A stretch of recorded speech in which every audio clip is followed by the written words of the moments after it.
ਭਾਰਤ ਨੂੰ ਟਰੰਪ ਨੇ ਕਿਹਾ ਕਿ ਜ਼ਿਆਦਾ ਫੌਜੀ ਸਾਜੋ ਸਮਾਨ ਖਰੀਦੋ ਸਾਡੇ ਤੋਂ। ਉਹਨਾਂ ਨੇ ਕਿਹਾ ਵੀ ਵਾਈਟ ਹਾਊਸ ਇਨਵਾਈਟ ਤਾਂ ਕੀਤਾ ਲੇਕਿਨ ਨਾਲ ਦੀ ਨਾਲ ਇਹ ਸ਼ਰਤਾਂ ਵੀ ਲਗਾ ਦਿੱਤੀਆਂ ਕਿ ਵੀ ਡਿਫੈਂਸ ਇਕਵਿਪਮੈਂਟ ਖਰੀਦੋਗੇ, ਟੈਰਿਫ ਬੰਦ ਕਰੋਗੇ ਜੋ ਅਮਰੀਕਨਾਂ ਦੇ ਲਾ ਰਹੇ ਔਰ ਮੋਰ ਇੰਪੋਰਟ ਕਰੋਗੇ। ਟਰੰਪ ਨੇ ਇਹ ਕਿਹਾ ਕਿ ਇੰਡੀਆ ਕਿੰਗ ਹੈ ਟੈਰਿਫਸ ਦਾ ਔਰ ਮੈਂ ਭਾਰਤ ਔਰ ਚੀਨ ਦੇ ਉੱਤੇ ਜਿਹੜਾ ਜ਼ਿਆਦਾ ਟੈਰਿਫ ਚਲਾਵਾਂਗਾ।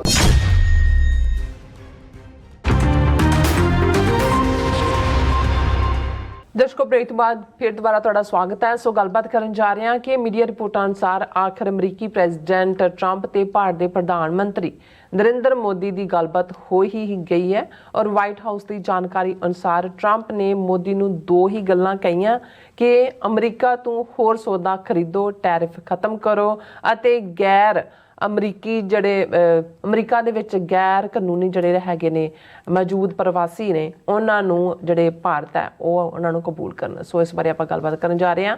ਅਸੀਂ ਚਾਹਾਂਗੇ ਕਿ ਤੁਸੀਂ ਇਸ ਤਰ੍ਹਾਂ ਬੜੇ ਰਹਿਣਾ ਦੇਖਣ ਸੁਣ ਲਈ ਜਾਂ ਲਿਖਣ ਲਈ ਤੁਹਾਡਾ ਸਭ ਦਾ ਬਹੁਤ ਬਹੁਤ ਸ਼ੁਕਰੀਆ ਜੀ। ਰਾਜ ਸਾਹਿਬ ਕੀ ਕਹਿਣਾ ਚਾਹੋਗੇ? ਦੇਖੋ, ਜਦੋਂ ਕਿਸੇ ਦੀ ਫੂਕ ਭਰੀ ਹੁੰਦੀ ਹੈ ਤੇ ਉਹ ਫਿਰ ਗੁਬਾਰੇ ਵਾਂਗ ਫੁੱਲਿਆ ਹੁੰਦਾ ਤੇ ਜਦੋਂ ਫਿਰ ਫੂਕ ਨਿਕਲਦੀ ਹੈ, ਪੰਜਾਬੀ ਦਾ ਖੂਬਸੂਰਤ ਲਫ਼ਜ਼ ਫੂਕ ਦੇ ਉਲਟ ਫੁਸਕ ਹੈ, ਕਹਿੰਦੇ ਵੀ ਫੁਸਕ ਹੋ ਗਿਆ। ਹੁਣ ਇਹੀ ਮੋਦੀ ਜਿਹੜਾ ਤੁਸੀਂ G20 ਵਾਲਾ ਮੌਕਾ, ਜਦੋਂ ਕਿ ਉਹਨਾਂ ਨੇ ਆਲਰੇਡੀ ਕੈਨੇਡਾ ਦੇ ਵਿੱਚ ਕਿਲਿੰਗ ਕੀਤੀ ਹੋਈ ਸੀ ਹਰਦੀਪ ਸਿੰਘ ਨਿੱਜਰ ਦੀ, ਟ੍ਰਾਂਸਨੈਸ਼ਨਲ ਰਿਪਰੈਸ਼ਨ, ਅਮਰੀਕਾ ਦੇ ਵਿੱਚ ਵੀ Gurpatwant Pannun murder plot file ਹੋ ਚੁੱਕਾ ਸੀ ਔਰ ਬਾਈਡਨ ਨੇ 1 to 1 ਵੀ ਉਹਨੂੰ ਕਿਹਾ। ਉਸੇ ਫੇਜ਼ ਦੇ ਵੇਲੇ ਜਸਟਿਨ ਟਰੂਡੋ ਉਹ ਵੀ ਦਿੱਲੀ 'ਚ ਉਹਨੇ ਵੀ 1 to 1 ਕਿਹਾ। ਲੇਕਿਨ ਮੋਦੀ ਜਿਸ ਦੁਨੀਆ ਦੇ ਵਿੱਚ ਘੁੰਮ ਰਿਹਾ ਸੀ ਉਹ ਵਿਸ਼ਵ ਗੁਰੂ, ਕਿ ਅਸੀਂ ਵਿਸ਼ਵ ਗੁਰੂ ਬਣ ਗਏ। ਜੇ 100 ਹੋਰਡਿੰਗਸ ਲਾਈਆਂ ਸੀ G20 ਦੀ ਉਸ ਕਾਨਫਰੰਸ ਦੇ ਵੇਲੇ ਤੇ ਉਹਦੇ 'ਚੋਂ 70 ਦੇ ਉੱਤੇ ਮੋਦੀ ਦੀ ਫੋਟੋ ਸੀ ਔਰ ਮੁਲਕ ਦੇ ਲੋਕਾਂ ਨੂੰ ਵੀ ਭਾਰਤ ਦੇ ਇਹੀ ਵੇਚਿਆ ਜਾ ਰਿਹਾ ਸੀ ਕਿ ਮੋਦੀ ਤੋਂ ਬਿਨਾਂ ਦੁਨੀਆ ਦੇ ਵਿੱਚ ਕੋਈ ਫੈਸਲਾ ਨਹੀਂ ਹੋ ਸਕਦਾ ਔਰ ਮੋਦੀ ਹੀ ਜਿਹੜਾ ਇਸ ਵੇਲੇ ਦੁਨੀਆ ਨੂੰ ਗਾਈਡ ਕਰ ਰਿਹਾ ਔਰ ਗੁੱਡੀ ਜਿਹਨੂੰ ਕਹਿੰਦੇ ਵੀ 7ਵੇਂ ਅਸਮਾਨ 'ਤੇ ਔਰ ਬਿਲਕੁਲ ਜਿਹੜਾ ਉਸ ਕੇ ਆਲੇ ਦੁਆਲੇ ਕੀ ਹੈ, ਹਕੀਕਤ ਕੀ ਹੈ, ਇਸ ਤੋਂ ਬੇਖਬਰ ਹੋ ਕੇ ਉਹਨਾਂ ਨੇ ਇਹ ਟ੍ਰਾਂਸਨੈਸ਼ਨਲ ਰਿਪਰੈਸ਼ਨ ਵਾਲਾ ਪਾਰਟ, ਉਹ ਪਾਕਿਸਤਾਨ 'ਚ ਕਸ਼ਮੀਰੀ ਐਕਟਿਵਿਸਟ ਨੂੰ ਮਾਰਨਾ ਹੋਏ, ਪਰਮਜੀਤ ਸਿੰਘ ਪੰਜਵੜ ਦਾ ਮਰਡਰ ਹੋਏ ਔਰ ਫਿਰ ਅਸੀਂ UK ਦੇ ਵਿੱਚ ਦੇਖਦੇ ਹਾਂ ਅਵਤਾਰ ਸਿੰਘ ਖੰਡਾ ਦਾ ਔਰ ਹਰਦੀਪ ਸਿੰਘ ਨਿੱਜਰ ਔਰ ਗੁਰਪਤਵੰਤ ਪੰਨੂ। ਇਹ G20 ਦੀ ਦਿੱਲੀ ਮੀਟਿੰਗ ਤੋਂ ਪਹਿਲਾਂ ਇਹ ਸਾਰੇ ਮਰਡਰ ਔਰ ਪਲਾਟ ਹੋ ਚੁੱਕੇ ਸੀ। ਬਿਲਕੁਲ। ਲੇਕਿਨ ਇਸ ਗੱਲ ਦਾ ਜਿਹੜੇ ਸਿਆਣੇ ਬਜ਼ੁਰਗ ਕਹਿੰਦੇ ਨੇ ਕਿ ਭਾਈ ਉਸ ਰੱਬ ਤੋਂ ਡਰੀਏ ਔਰ ਇਸ ਬਾਰੇ ਹੀ ਕਿਹਾ ਜਾਂਦਾ ਹੈ ਅਸੀਂ ਤਾਂ ਜਦੋਂ ਗੁਰਬਾਣੀ ਦਾ ਸਹਾਰਾ ਲੈਂਦੇ ਤਾਂ ਫਿਰ ਇਹ ਹੈ ਕਿ ਧਰਤੀ ਤੇ ਆਕਾਸ਼ ਚੜਾਵੇ, ਚੜੇ ਆਕਾਸ਼ ਗਿਰਾਵੇ, ਕਿ ਉਹ ਰੱਬ ਜਿਹੜਾ ਹੈ ਉਸ ਦੀ ਦੁਨੀਆ ਦੇ ਵਿੱਚ ਕਦੋਂ ਉਸਨੇ ਧਰਤੀ ਤੋਂ ਅਸਮਾਨ ਤੇ ਚੜਾ ਦੇਣਾ ਤੇ ਕਦੋਂ ਅਸਮਾਨ ਤੋਂ ਥੱਲੇ ਪਟਕ ਕਰਕੇ ਸੁੱਟ ਦੇਣਾ ਔਰ ਮਾਸ ਖਾਏ ਤਿੰਨ ਘਾਹ ਖਵਾਲੇ। ਕਿ ਜਿਹੜੇ ਇਹ ਦਾਅਵਾ ਕਰਦੇ ਨੇ ਕਿ ਜੀ ਮਾਸ ਤੋਂ ਬਿਨਾਂ ਤਾਂ ਅਸੀਂ ਖਾ ਹੀ ਨਹੀਂ ਸਕਦੇ, ਉਹ ਵਕਤ ਵੀ ਆ ਜਾਂਦਾ ਹੈ ਕਿ ਉਹ ਘਾਹ ਖਾਣ ਤੇ ਮਜਬੂਰ ਹੁੰਦੇ ਨੇ।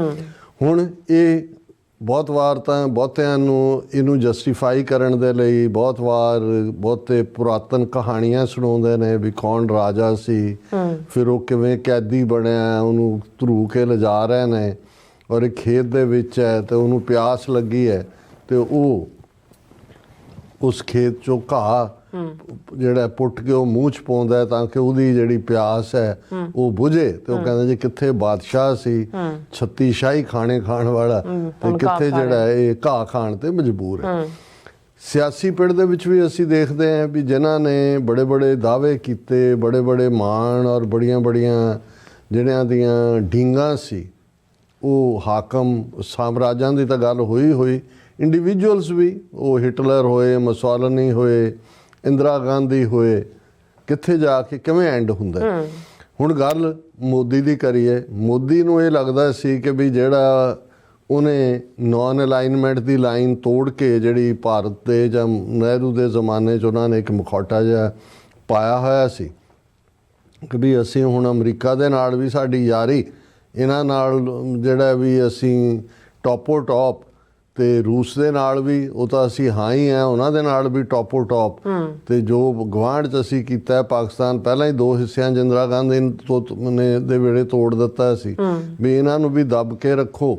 ਔਰ ਸ੍ਰੀਲੰਕਾ, ਨੇਪਾਲ, ਇਹ ਉਹ ਉਹਨਾਂ ਦੇ ਨਾਲ ਜੋ ਵਰਤਾਰਾ ਕਰ ਰਹੇ ਸੀ ਵੀ ਉਹਨਾਂ ਨੂੰ ਈਵਨ, ਕਿਉਂਕਿ ਇਸ ਸਾਰੇ ਪੀਰੀਅਡ ਦੇ ਵਿੱਚ ਜਦੋਂ ਕੋਲਡ ਵਾਰ ਟੁੱਟਿਆ, ਅੱਡ-ਅੱਡ ਥਾਵਾਂ ਦੇ ਉੱਤੇ ਅੱਡ-ਅੱਡ ਮੁਲਕਾਂ ਦੇ ਗਰੁੱਪ ਪ੍ਰਮੋਟ ਹੋਏ। ਉਹਨਾਂ ਦੇ ਵਿੱਚ ਸਾਊਥ ਏਸ਼ੀਆ ਦੀ ਸਾਰਕ ਵੀ ਬਣਿਆ ਕਿ ਵੀ South Asian association of regional countries, ਕਿ ਵੀ ਜਿਹੜੇ 8-9 ਮੁਲਕ ਨੇ, ਭਾਰਤ, ਪਾਕਿਸਤਾਨ, ਅਫਗਾਨਿਸਤਾਨ, ਬੰਗਲਾਦੇਸ਼, ਨੇਪਾਲ, ਭੂਟਾਨ, ਮਾਲਦੀਵਸ, ਸ੍ਰੀਲੰਕਾ, ਉਹਨਾਂ ਦਾ ਇਕੱਠ ਜਿਵੇਂ ਏਸ਼ੀਆਨ ਹੈ, ਜਾਂ ਜਿਵੇਂ ਬ੍ਰਿਕਸ ਹੋਣ ਦੇ ਵਿੱਚ ਆਇਆ, ਜਾਂ ਜਿਵੇਂ 54 ਮੁਲਕਾਂ ਦੀ ਅਫਰੀਕਨ ਯੂਨੀਅਨ ਹੈ। ਲੇਕਿਨ ਤੁਸੀਂ ਦੇਖੋ ਭਾਰਤ ਨੂੰ ਲੱਗਾ ਵੀ ਮੈਂ ਤਾਂ ਇਹਨਾਂ ਸਾਰਿਆਂ ਨੂੰ ਹੀ ਦੱਬਿਆ, ਸਾਰਕ ਦੀ ਕੀ ਲੋੜ ਹੈ, ਦੂਜੇ ਦੀ ਕੀ ਲੋੜ ਹੈ। ਤੇ ਜੇ G7 ਮੁਲਕ ਨੇ ਤੇ ਭਾਰਤ ਨੂੰ ਇਨਵਾਈਟ ਹੋਣ ਲੱਗ ਗਿਆ ਇੰਟਰਨੈਸ਼ਨਲ ਲੈਵਲ ਤੇ, ਉਹਨਾਂ ਨੂੰ ਲੱਗਾ ਵੀ ਇਹ ਤਾਂ ਸਾਰੇ ਸ਼ੂਦਰ ਨੇ, ਮੇਰੇ ਗੁਆਂਢ 'ਚ ਰਹਿੰਦੇ, ਇਹਨਾਂ ਦੀ ਕੀ ਪਰਵਾਹ। ਔਰ ਇਸ ਸਾਰੇ ਦੇ ਫਿਰ ਕੁਆਡ ਦੇ ਵਿੱਚ ਵੀ ਜਾ ਵੜੇ ਕਿ ਜੀ ਅਸੀਂ ਤਾਂ ਹੁਣ ਅਮਰੀਕਾ ਸਾਡਾ ਦੋਸਤ ਆ, ਅਸੀਂ ਤਾਂ ਚੀਨ ਨੂੰ ਘੇਰਾਂਗੇ। ਹੁਣ ਇਹਨਾਂ 2 ਸਾਲਾਂ ਦੇ ਵਿੱਚ ਕਿੱਥੋਂ ਕਿੱਥੇ ਜਾ ਕੇ ਡਿੱਗਿਆ। ਜੋ ਹਾਲ ਇਹ ਹੈ, ਅਸੀਂ ਕੱਲ੍ਹ ਸੈਗਮੈਂਟ ਕੀਤਾ ਸੀ ਕਿ ਭਾਰਤ ਦਾ ਫੋਰਨ ਸੈਕਟਰੀ ਵਿਕਰਮ ਮਿਸਰੀ ਚਾਈਨਾ ਦੇ ਫੋਰਨ ਮਿਨਿਸਟਰ ਦੇ ਨਾਲ ਜਾ ਕੇ ਸਮਝੌਤਾ ਕਰਕੇ ਆਉਂਦਾ ਹੈ। ਹੁਣ ਇਹਨਾਂ 4 ਸਾਲਾਂ 'ਚ ਗਲਵਾਨ ਯਾਦ ਕਰੋ, ਜੂਨ 2020 'ਚ ਕੀ ਹੋਇਆ ਇਹਨਾਂ ਦੇ ਨਾਲ। 4000 ਸਕੁਅਰ ਕਿਲੋਮੀਟਰ ਏਰੀਆ ਵੀ ਚਾਈਨਾ ਨੂੰ ਦਿੱਤਾ, ਔਰ ਚਾਈਨਾ ਦੀਆਂ ਸ਼ਰਤਾਂ ਦੇ ਉੱਤੇ ਇੱਕ ਪਾਸੇ ਡਾਇਰੈਕਟ ਫਲਾਈਟਸ ਰਿਜ਼ਿਊਮ ਕਰਤੀਆਂ ਜੋ ਚਾਈਨਾ ਚਾਹੁੰਦਾ ਸੀ, ਵੀਜ਼ਾ ਰੈਸਟ੍ਰਿਕਸ਼ਨ ਖੋਲ੍ਹ ਦਿੱਤੀ, ਮਾਨਸਰੋਵਰ ਉੱਥੇ ਜਾ ਕੇ ਪੈਸੇ ਖਰਚਣਗੇ ਉਹ ਵੀ ਆ ਜਾਓ। ਔਰ ਉਸ ਸਾਰੇ ਸਮਝੌਤੇ ਦੇ ਵਿੱਚ ਜਾਂ ਸਟੇਟਮੈਂਟ 'ਚ ਬਾਰਡਰ ਇਸ਼ੂ ਦਾ ਕੋਈ ਜ਼ਿਕਰ ਨਹੀਂ, ਕਾਰਨ 60-70 ਫੌਜ ਦੋਨੋਂ ਪਾਸਿਓਂ ਉੱਥੇ ਖੜੀ ਹੈ, ਡੀ ਐਸਕੇਲੇਸ਼ਨ ਦੀ ਕੋਈ ਲਾਈਨ ਨਹੀਂ, ਕੋਈ ਦੂਜਾ। ਯਾਨੀ ਚੀਨ ਦੇ ਸਾਹਮਣੇ ਵੀ ਕਿੱਥੇ ਤਾਂ ਇਹ ਕਿਹੜੀਆਂ ਹਵਾਵਾਂ 'ਚ ਕੁੱਦਦੇ ਸੀ, ਚੀਨ ਦੇ ਸਾਹਮਣੇ ਵੀ ਜਾ ਕੇ ਪੂਰਾ ਸਰੈਂਡਰ ਕੀਤਾ। ਇੱਥੇ ਅਮਰੀਕਾ, ਜਿੱਥੇ ਮਾਈ ਫਰੈਂਡ ਡੋਨਲਡ ਟਰੰਪ ਕਰਕੇ ਉਹਨੂੰ ਐਡਰੈਸ ਕਰਦਾ ਸੀ ਜਿਵੇਂ ਉਹਦੇ ਨਾਲ ਜਿਹੜਾ ਉਹ ਗੁੱਡੀਆਂ ਉਡਾਉਂਦਾ ਰਿਹਾ ਹੋਏ।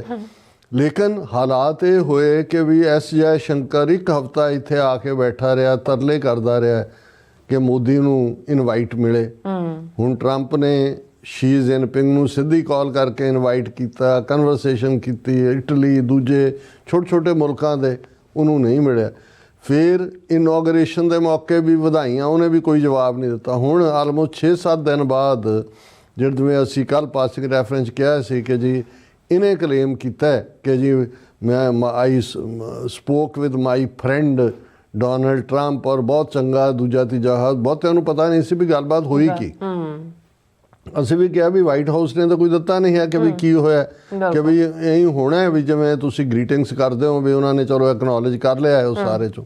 ਹੁਣ ਜਿਹੜਾ ਵਾਈਟ ਹਾਊਸ ਨੇ ਇਸ ਦੇ ਉੱਤੇ ਕਿਹਾ ਕਿ ਦੋਨਾਂ ਦੇ ਵਿੱਚ ਗੱਲਬਾਤ ਹੋਈ, ਔਰ ਉਹਨਾਂ ਨੇ ਕਿਹਾ ਵੀ ਵਾਈਟ ਹਾਊਸ ਨੇ ਕਿਹਾ ਕਿ ਜਿਨ੍ਹਾਂ ਚੀਜ਼ਾਂ 'ਤੇ ਜ਼ੋਰ ਦਿੱਤਾ ਗਿਆ ਕਿ ਭਾਰਤ ਨੂੰ, ਟਰੰਪ ਨੇ ਕਿਹਾ ਕਿ ਜ਼ਿਆਦਾ ਫੌਜੀ ਸਾਜੋ ਸਮਾਨ ਖਰੀਦੋ ਸਾਡੇ ਤੋਂ। ਹੁਣ ਇਹ 2 ਮੁੱਦਿਆਂ ਦੇ ਉੱਤੇ, ਜ਼ਿਆਦਾ ਸਾਜੋ ਸਮਾਨ ਖਰੀਦੋ ਤੇ ਜਿਹੜਾ ਵਪਾਰ ਹੈ ਉਹਦੇ 'ਚ ਬੈਲੈਂਸ ਹੋਣਾ ਚਾਹੀਦਾ ਵੀ ਉਹ ਤੁਸੀਂ ਬੈਲੈਂਸ ਤਾਂ ਹੀ ਹੋਏਗਾ। ਹੁਣ ਜੇ ਤੁਸੀਂ ਐਕਸਪੋਰਟ ਜ਼ਿਆਦਾ ਕਰ ਰਹੇ ਹੋ, ਇੰਪੋਰਟ ਘੱਟ ਕਰ ਰਹੇ ਹੋ, ਇਨਬੈਲੈਂਸ ਹੈ, ਤੇ ਤੁਸੀਂ ਟੈਰਿਫ ਲਾਇਆ ਹੋਇਆ, ਟੈਕਸ ਲਾਇਆ ਹੋਇਆ ਉਹਦੇ ਨਾਲ ਵੀ।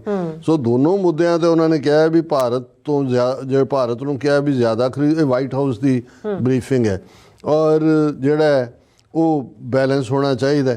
ਔਰ ਜਦੋਂ ਕਿ ਭਾਰਤ ਨੇ ਇਹ ਗੱਲ ਹੀ ਨਹੀਂ ਕੀਤੀ ਉਹਨਾਂ ਦੀ, ਉਹ ਕਹਿ ਰਹੇ ਜੀ ਟਰੰਪ ਦੇ ਨਾਲ ਤਕਨੀਕ, ਵਪਾਰ, ਨਿਵੇਸ਼, ਊਰਜਾ, ਡਿਫੈਂਸ ਦੇ ਉੱਤੇ ਗੱਲਬਾਤ ਹੋਈ। ਔਰ ਵਾਈਟ ਹਾਊਸ ਨੇ ਕਿਹਾ ਕਿ ਟਰੰਪ ਨੇ PM ਮੋਦੀ ਦੇ ਨਾਲ 2 ਮੁੱਦਿਆਂ ਦੇ ਉੱਤੇ ਜਿਹੜਾ ਉਹ ਜ਼ੋਰ ਦਿੱਤਾ। ਪਹਿਲਾ ਇਹੀ ਕਿ ਭਾਰਤ ਜਿਹੜਾ ਜ਼ਿਆਦਾ ਤੋਂ ਜ਼ਿਆਦਾ ਅਮਰੀਕਾ ਤੋਂ ਡਿਫੈਂਸ ਇਕਵਿਪਮੈਂਟ ਖਰੀਦੇ, ਔਰ ਦੂਸਰਾ ਜਿਹੜਾ ਦੋਨਾਂ ਦੇਸ਼ਾਂ ਦੇ ਵਿਚਕਾਰ ਜਿਹੜਾ ਇੱਕ ਬੈਲੈਂਸ ਹੋਣਾ ਚਾਹੀਦਾ ਹੈ। ਇਹ ਨਹੀਂ ਹੈ ਵੀ ਤੁਸੀਂ ਇੱਕ ਤਰਫ ਝੁਕੇ ਹੋਵੋ। ਹੁਣ ਈਵਨ ਇਸ ਦੇ ਉੱਤੇ ਅਮਰੀਕਾ ਦਾ ਵੱਡਾ ਥਿੰਕ ਟੈਂਕ ਹੈ ਰੈਂਡ ਕਾਰਪੋਰੇਸ਼ਨ, ਉਹਨਾਂ ਨੇ ਕਿਹਾ ਕਿ ਵੀ ਉਹਦਾ ਡੈਰਕ ਗ੍ਰਾਸਮੈਨ ਹੈ ਉਹਨਾਂ ਦਾ ਐਕਸਪਰਟ, ਉਹਨੇ ਕਿਹਾ ਵੀ ਉਹਨੇ ਇਨਵਾਈਟ ਤਾਂ ਕੀਤਾ ਹੈ ਟਰੰਪ ਨੇ ਕਿ ਜੀ ਕਿਉਂਕਿ ਇਹਨੇ ਉੱਥੇ ਆਉਣਾ ਹੈ ਕਿਸੇ ਕਾਨਫਰੰਸ ਲਈ ਪੈਰਿਸ ਦੇ ਵਿੱਚ ਮੋਦੀ ਨੇ, ਤੇ ਵੀ ਉੱਥੋਂ ਤੂੰ ਉਹਨਾਂ ਨੇ ਕਿਹਾ ਵੀ ਆ ਜਾ ਤੂੰ ਵਾਈਟ ਹਾਊਸ ਹੀ ਸ਼ਾਇਦ ਫਰਵਰੀ ਦੇ ਵਿੱਚ ਜਾਂ ਮਾਰਚ ਦੇ ਵਿੱਚ, ਉਹਨਾਂ ਨੇ ਕਿਹਾ ਵੀ ਵਾਈਟ ਹਾਊਸ ਇਨਵਾਈਟ ਤਾਂ ਕੀਤਾ ਲੇਕਿਨ ਨਾਲ ਦੀ ਨਾਲ ਇਹ ਸ਼ਰਤਾਂ ਵੀ ਲਗਾ ਦਿੱਤੀਆਂ ਕਿ ਵੀ ਡਿਫੈਂਸ ਇਕਵਿਪਮੈਂਟ ਖਰੀਦੋਗੇ, ਟੈਰਿਫ ਬੰਦ ਕਰੋਗੇ ਜੋ ਅਮਰੀਕਨਾਂ ਦੇ ਲਾ ਰਹੇ ਔਰ ਮੋਰ ਇੰਪੋਰਟ ਕਰੋਗੇ। ਔਰ ਉਹਨਾਂ ਨੇ ਕਿਹਾ ਕਿ ਵੀ ਆਲਰੇਡੀ ਜਿਹੜਾ ਟਰੰਪ ਹੈ ਉਹ ਭਾਰਤ ਨੂੰ ਤਾਂ ਕਹਿੰਦਾ ਹੀ ਟੈਰਿਫ ਕਿੰਗ ਹੈ।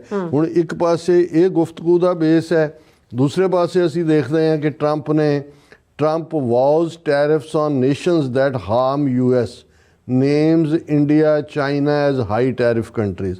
ਹੁਣ ਇਹ ਇੱਕ ਡਿਫਰੈਂਟ ਥਾਂ ਦੇ ਉੱਤੇ ਬੋਲਦੇ ਆ ਟਰੰਪ ਨੇ ਇਹ ਕਿਹਾ ਕਿ ਇੰਡੀਆ ਕਿੰਗ ਹੈ ਟੈਰਿਫਸ ਦਾ ਔਰ ਮੈਂ ਭਾਰਤ ਔਰ ਚੀਨ ਦੇ ਉੱਤੇ ਜਿਹੜਾ ਜ਼ਿਆਦਾ ਟੈਰਿਫ ਲਾਵਾਂਗਾ। ਹੁਣ ਇਹ ਹੈ ਹਾਲ ਕਿ ਵੀ ਇੱਕ ਪਾਸੇ ਗੁੱਡੀ ਕਿੱਧਰ ਚੜੀ ਹੋਈ ਸੀ ਕਿ ਵੀ ਇਹਦੇ ਬਾਵਜੂਦ ਕਿ ਮੋਦੀ ਦੀ ਅਮਰੀਕਾ 'ਚ ਪ੍ਰੈਜ਼ੈਂਸ ਦੇ ਦੌਰਾਨ ਜਿਹੜਾ ਜੂਨ ਮਹੀਨੇ ਦੇ ਵਿੱਚ ਹੀ ਜਿਹੜਾ ਉਹ ਮਰਡਰ ਹੁੰਦੇ ਨੇ, ਜੂਨ 2023 ਬਾਈਡਨ ਪੀਰੀਅਡ ਦੇ ਚੱਲਦੇ ਆ, ਰੈੱਡ ਕਾਰਪੇਟ ਵੈਲਕਮ ਵੀ ਹੈ, ਬਾਈਡਨ ਨਾਲ ਲੰਚ ਵੀ ਹੈ, ਪਰ ਹਾਲਾਤ ਅੱਜ ਇੱਥੇ ਆ ਗਏ ਕਿ Ajit Doval national security adviser ਅਮਰੀਕਾ 'ਚ ਨਹੀਂ ਵੜ ਸਕਦਾ, ਸੰਮਣ ਜਾਰੀ ਹੋਏ ਨੇ ਔਰ ਇਹ ਤਰਲੇ ਕਰਕੇ ਜਿਹੜਾ ਇਹਨਾਂ ਨੂੰ ਇਨਵੀਟੇਸ਼ਨ ਵੀ ਨਹੀਂ ਮਿਲਦਾ। ਤੇ ਜੇ ਟਰੰਪ ਨਾਲ ਗੁਫ਼ਤਗੂ ਹੁੰਦੀ ਆ ਉਹ ਪਹਿਲਾਂ ਹੀ ਸਟੇਟ ਕਰਦਾ ਔਰ ਥਰਡ ਪਾਰਟੀਜ਼ਾਰ ਹੈ ਜਿਹੜਾ ਇਲੀਗਲ ਇੰਡੀਅਨ ਨੇ। ਔਰ ਮੈਂ ਅੱਜ ਹੀ ਦੇਖ ਰਿਹਾ ਸੀ ਕਿ ਵੀ 18,000 ਤਾਂ ਉਹ ਨੇ ਜਿਨ੍ਹਾਂ ਕੋਲ ਕੋਈ ਕਾਨੂੰਨੀ ਆਪਸ਼ਨ ਨਹੀਂ ਹੈ। ਪਿਊ ਰਿਸਰਚ ਵਾਲਿਆਂ ਦਾ ਕਹਿਣਾ ਹੈ ਕਿ 7,40,000 ਇੰਡੀਅਨ ਅਮਰੀਕਾ ਦੇ ਵਿੱਚ ਇਲੀਗਲ ਨੇ। ਸੋ ਇਹ ਸਾਰੇ ਹੀ ਜਿਹੜੇ ਨੇ ਇਹ ਇੱਥੋਂ ਭੇਜੇ ਜਾਣਗੇ। ਸੋ ਇਹ ਹੈ ਮੋਦੀ ਦਾ ਚਾਰਟ ਕਿ ਵੀ ਕਿੱਥੇ ਜਿਹੜਾ ਹੈ ਉਹ ਪਹੁੰਚ ਗਿਆ। ਔਰ ਇਹ ਨੇ ਜਿਹਨੂੰ ਕਹਿੰਦੇ ਨੇ ਗੁਰੂ ਨਾਨਕ ਪਾਤਸ਼ਾਹ ਕਹਿੰਦੇ ਸੀ ਵੇਖ ਮਰਦਾਨਿਆਂ ਰੰਗ ਕਰਤਾਰ ਦੇ। ਜੀ ਰਾਜ ਸਾਹਿਬ ਤੁਹਾਡਾ ਬਹੁਤ ਬਹੁਤ ਸ਼ੁਕਰੀਆ। ਸੋ ਥੱਲੇ ਨੇ ਬ੍ਰੇਕ ਵਿਊਅਰਸ ਤੁਸੀਂ ਇਸੇ ਤਰ੍ਹਾਂ ਬੜੇ ਰਹਿਣਾ, ਮਿਲਦੇ ਆ ਛੋਟੇ ਜਿਹੇ ਬ੍ਰੇਕ ਤੋਂ ਬਾਅਦ।